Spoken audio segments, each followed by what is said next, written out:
All right, so today we're going to talk about function before movement. A lot of times as a trainer, I'm working on reading between the lines. And so there's a common statement that I'll tell my clients, hey, your body's telling me a story. When you come in, your body's telling me a story. And I have to translate and figure out what's going on by asking the same questions and reading biomechanics. Now, that can be kind of tricky for a lot of people to read their own biomechanics because a lot of times when I bring it to clients' attention, they don't think anything's wrong. And so there's a few shortcuts that you can take to make sure you're functioning correctly.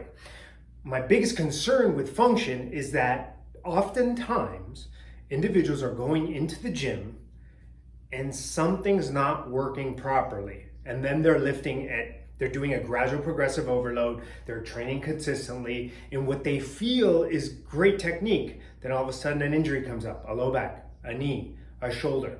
And so there's a few easy things that I like to use to describe to people, hey, if this doesn't feel in this manner, something's going on, we got to work on reteaching the muscles, loosening them up, myofascial release. So those are the three things, right? Reteaching, loosening up the muscles through some mobility and stretching, and then myofascial release to break up some of the adhesions in the tissue so that they move better. So what kind of things do I like to do? The easiest one, and I always start off with the legs because I'm seeing a lot of problems with the popularity of CrossFit and powerlifting right now.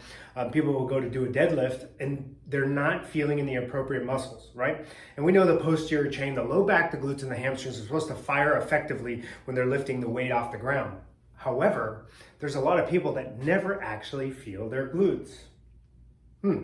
That's a problem. Now, if you're lifting 15 pounds, you don't feel your glutes, well, that's just because it's light and you're not all that strong enough to carry a load that's going to create a good contraction.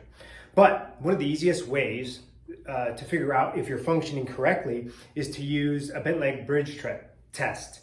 And what I like to do with clients before they come in here and I have any idea how they move, so I lay them down so that their legs are bent at 90 degrees. And I have them lift their hips up and down off the ground. And I probably have them do between 20 and 30 reps. And after the 20 and 30 reps, I ask them where they felt it. A lot of times, I have actually one individual that came in to see me this week who had a significant hip problem, only felt it in his hamstrings. I have some individuals that only feel it in their back. Remember, the posterior chain is this symphony of muscular work, so low back, glutes, and hamstrings should be working together. If you're feeling in one area over another, there's a problem potentially that you need to work on mobilization.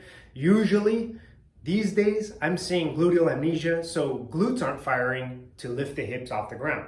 So as you do a bent leg bridge, if you don't feel your glutes firing effectively or you feel a little asymmetry, there's a problem. So it could be lack of muscle tissue because of an injury.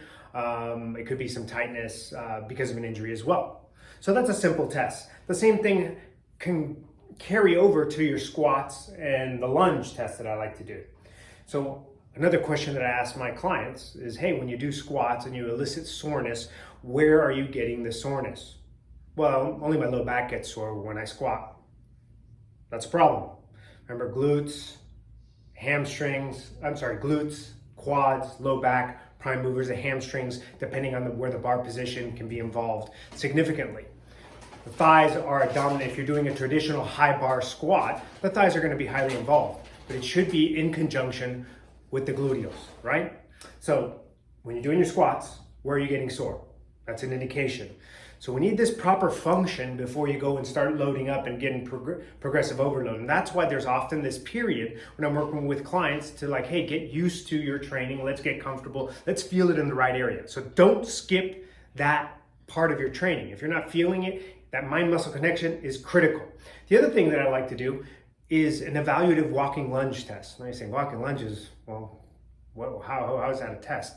Well, I can see a lot through individuals how they're carrying your pelvis and where you're feeling it. It's real evident if you're driving through the forefoot, the heel is on that front leg. Remember, when you're doing a lunge, that front leg should be driving through the heel and that glute should be igniting in conjunction with the quad. And a lot of times people will use the back leg to drive and get an over-involvement of the hip flexor. So if you're doing a walking lunge, first, if you're off balance, that's a big sign. And then if you're pitched forward, your hip flexors are too tight to let you open up. And so it's a great evaluative for that reason. right? The lunge, squat, and bent leg bridge tests are what I like to use for the lower body.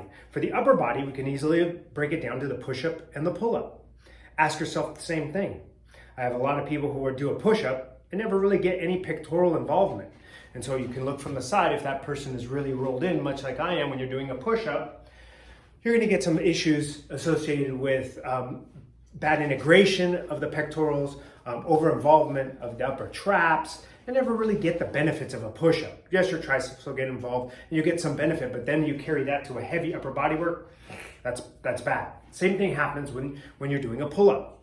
So if your arms are overextended in this fashion, and you're pulling to here and doing a nice clean pull-up, we're getting great lat work. But a lot of people can't pass an overhead test, and so they end up in this posture and pulling themselves up here, and then go, hey, I'm kind of stuck on my pull-ups. And so I have them watch them do a pull-up, and I say, hey, you're not functioning correctly, you're not pulling from the right area. So remember, when you're doing exercise, make sure you feel in the right area. Another one I like to do is an overhead press. Take 2 dumbbells and just watch an individual press overhead. If I'm seeing an involvement of the upper traps, those shoulders are not staying anchored as we elevate, right? So that nice long position, we're getting this. You shouldn't be doing an overhead press. You should be switching it to something else. And in the short term, that's not a problem, but a lot of times, if you're training for extended periods of time, you're going to end up with some issues in your upper back, your neck, your shoulders are going to start giving you some problems. So always make sure that your muscles are functioning correctly through gradual progressive training, but also have a mind-muscle connection and understand what areas those exercises should be working. All right, go train.